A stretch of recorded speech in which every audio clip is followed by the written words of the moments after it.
Examine China's strategic vision behind One Belt, One Road, OBOR.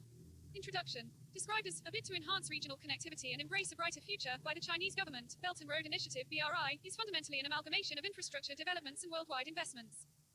BRI, along with maintaining its economic promises, aims to forward Chinese strategic interests in terms of political dominance in the global affairs. BRI very much focuses on the replacement of US influence with Chinese control. It is more than something economic venture. What is BRI or OBOR? Formerly known as Belt and Road Initiative or One Belt, One Road, OBOR, it is a Chinese state-engineered mega-project envisioned in 2013 by the serving President Xi Jinping.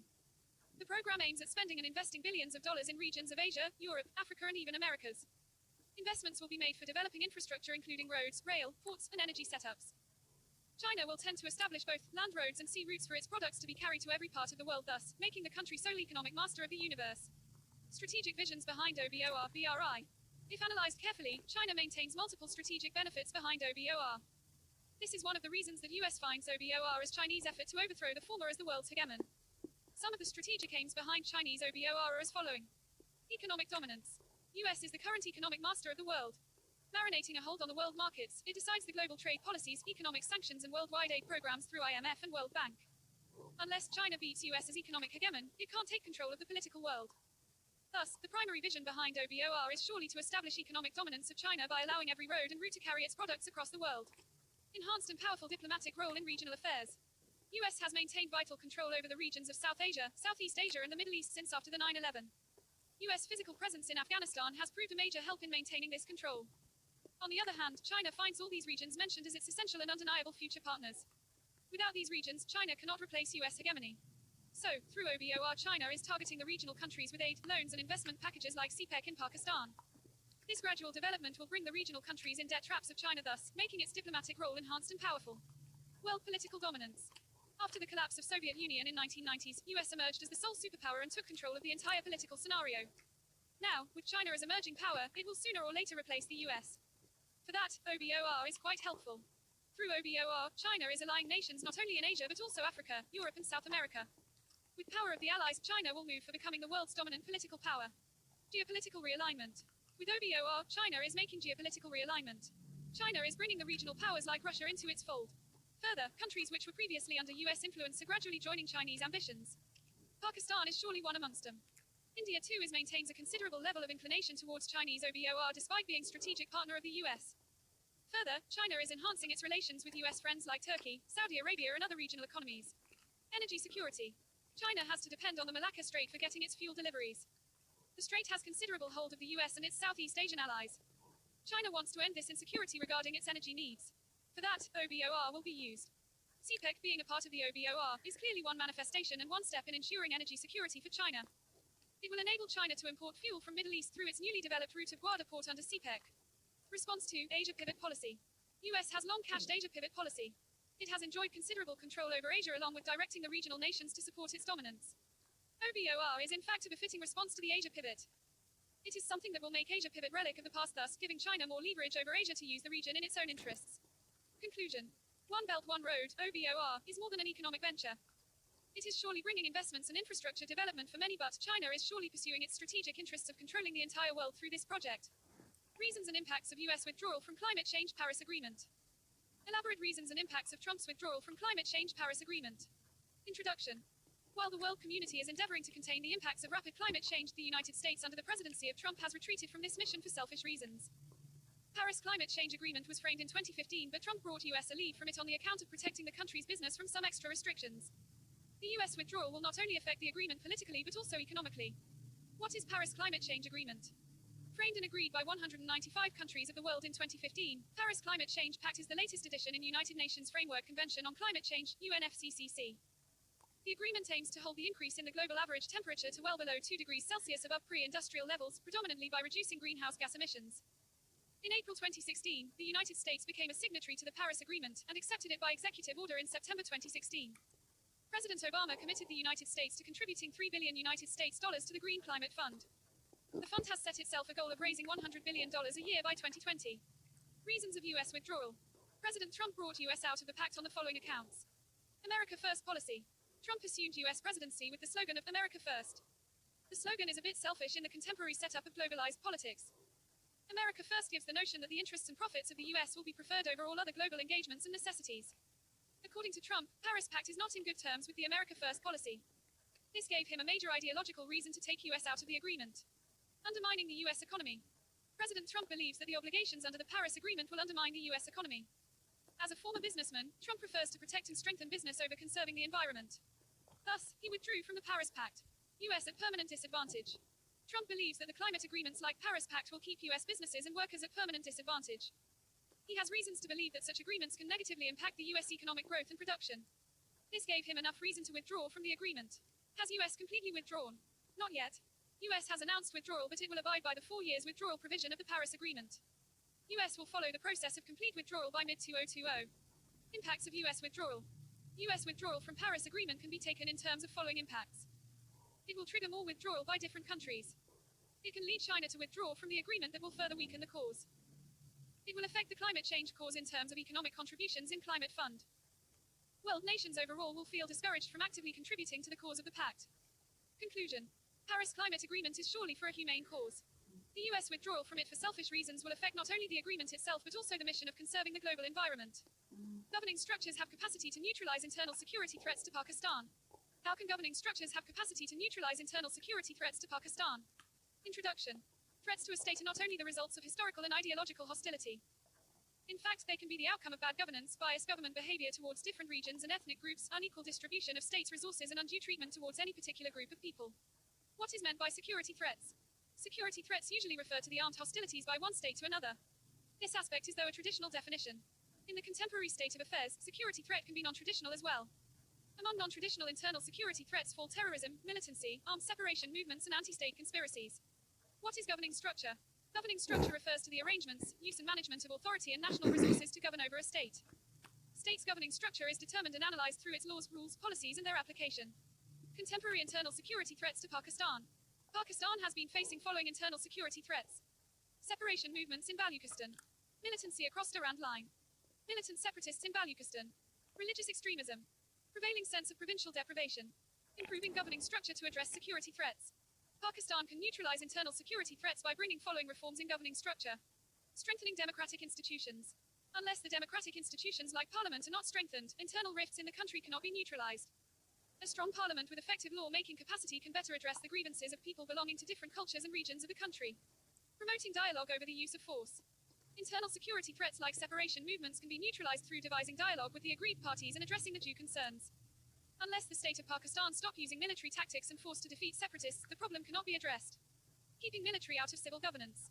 Military has a particular way of dealing with problems. It is established and trained to deal mainly external defense matters.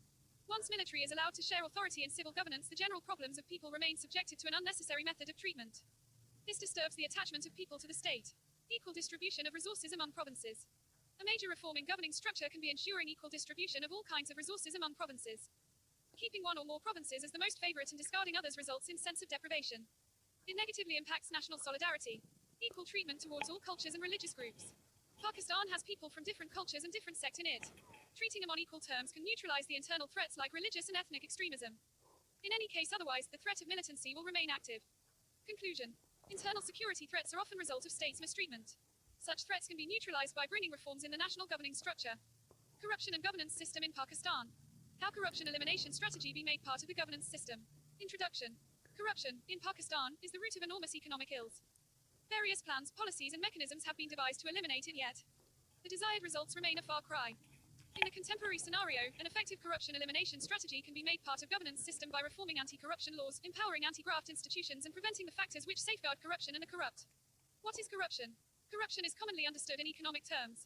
It refers to financial malpractices. An individual is referred as corrupt when he gets himself engaged in stealing public money in one way or other. What is corruption elimination strategy?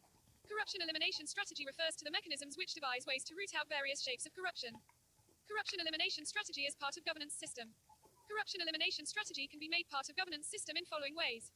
Reforming anti-corruption laws. Anti-corruption laws are not up to date. The loopholes in such laws like plea bargain become a major hindrance in eliminating corruption. Nations like China, which has successfully rooted corruption out, made it possible be drafting better anti-corruption laws backed by strict punishments and the proper implementation. Empowering anti-graft laws. Laws are fundamentally words and sentences. They do not carry any weight unless empowered by legitimate authority and implemented through force. In Pakistan's governance system, laws are molded and compromised according to the desires of the corrupt elite. Such a reality weakens law instead of empowering it. A weak anti-corruption law cannot eliminate this menace, preventing factors which safeguard corruption. In Pakistan, corrupt mafia is often the largest and the most powerful part of the government. This makes the giant hurdle in fight against corruption. The corrupt individuals occupying various influential positions help in protecting each other by using various political tactics. Such factors need to be prevented in order to make corruption elimination strategy as part of governance. Moral counseling of the government officials. In Pakistan, a vast majority of government officials, including bureaucrats, politicians, and military men, are among the corrupt individuals. This reflects lack in their professional and moral training. There is always need for moral counseling of officials to keep them away from corruption. Without the proper training to avoid the lust for earning undue money, corruption elimination strategy cannot succeed. Depoliticizing anti-corruption departments.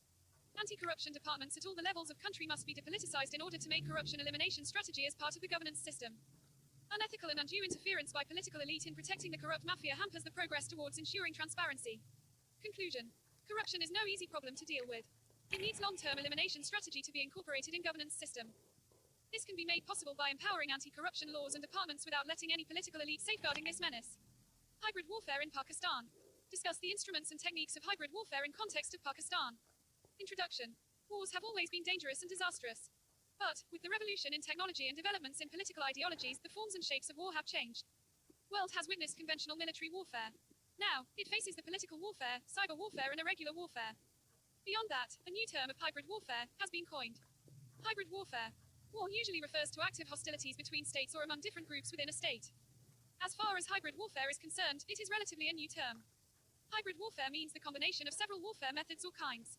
It is often defined as a military strategy which employs political warfare and blends conventional warfare, irregular warfare, and cyber warfare with other influencing methods, such as fake news, diplomacy, lawfare, and foreign electoral intervention. Hybrid warfare in Pakistan. Traditionally, external threats, particularly interstate wars over territorial control, resources, and political hegemony, have been the main threats to the security of a state like Pakistan. But, now the country is facing hybrid war in shapes of political warfare, diplomacy warfare, and unconventional threats. Following can be seen as the instruments of hybrid warfare in Pakistan. Separatist movements. Insurgents in tribal belt. Social media propagators of fake news. Target killers in Karachi. Such instruments of hybrid warfare in Pakistan use different techniques like the separatists exploit the local people against different grievances they hold against the state and government. The exploitation is actually backed by foreign hand, thus causing massive disturbance in a region or the whole country. The insurgents in the tribal belt of Pakistan use the techniques like suicidal bombing, conventional shootings, and bombings across various public areas of the country to create deterrence and violate the peace of the country. The social media propagators use the techniques like spreading fake news, inciting communalist feelings, and instigating people against each other. This disturbs public tranquility. Such propagators work to advance the foreign agenda of disturbing the internal peace of country and destroying its political existence without firing a single shot. Pakistan's largest city, Karachi, has faced a decade of unrest in terms of target killings and attacks on common people. This was actually the clearest shape of hybrid warfare imposed by enemy on Pakistan. Such killers destroyed the peace of whole city, thus resulting in economic loss and political instability. Hybrid warfare is quite complex phenomenon. It cannot be understood even when happening against a state. It is sort of hidden warfare that affects the long-term existence of a state without letting people realize what's happening. Conclusion. Warfare in any form is destructive for state. In present times, hybrid warfare is the most dangerous form of this destruction. Pakistan is facing imposed hybrid warfare in many shapes like internal ethnic and religious propaganda, target killings, and rise of the separatist movements. Congress Ministries of 1937. Critically examine the Congress Ministries of 1937. How far it is correct to suggest that it paved the way to separate Muslim homeland in India. Introduction. Pakistan is neither accidental nor natural creation. It is result of years of struggle, sacrifices, and human endeavor. History reflects the fact that various political events played the vital role in this regard.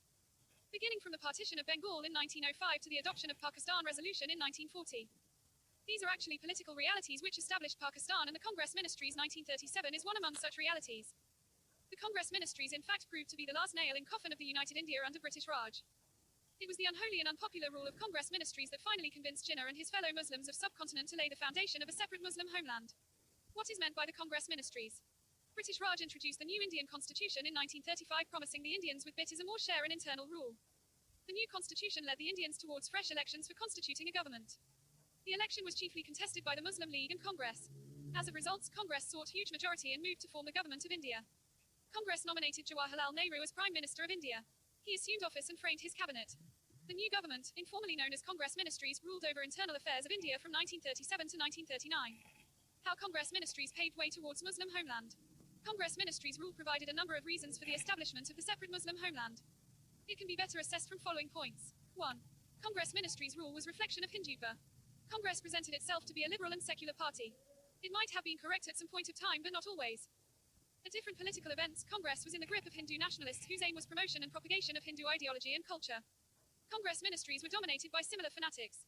The ministries managed to distort Muslim culture and ideology by promoting Hindu mindset in educational institutions, forcing young Muslims to salute Indian three-colored flag, usurping the political and cultural rights of the Muslim community, breeding sense of communalism in India, suppressing Muslim nation into nothing but only a minority, ensuring political victimization of Muslim League as its top political and ideological rival. 2. Muslims of India realized their mistake of bringing Congress in power. When Muslim League contested elections, it did not enjoy the political support of all Muslim community of India. Portions of it made mistake of supporting Congress and other political factions. They began to realize their political blunder soon after Congress took power and started targeting Muslim identity, culture and political rights. This realization of mistake played important role in paving the way towards new Muslim homeland in India. 3. Congress ministries left no alternative for Muslims. Congress ministries left for Muslims of India no choice but a demand for separate Muslim homeland. Prior to the ministry's rule, there was never complete consensus in the ranks of Muslim League over the demand of separate homeland. The consensus, however, emerged soon after the Congress ministries collapsed in 1939. Just a year later, Muslims gathered in Lahore's Minto Park and passed the resolution of Pakistan under the leadership of Jinnah. Not only that, but the day Congress ministries collapsed, Muslim League celebrated it as Day of Deliverance. Conclusion. Muslims of India never abruptly demanded for a separate homeland. It took years for them to understand and realize that the future is bleak in India unless they establish their own political state. Many events played role in this regard, and Congress ministries in no exception to this reality. Construction of dams in Pakistan. Critically analyze the key causes behind delay in construction of dams. Give the suggestions to revert this loss. Introduction. Dams are the guarantor of efficient use of water as a natural resource of the country. In Pakistan, governments have neglected this reality.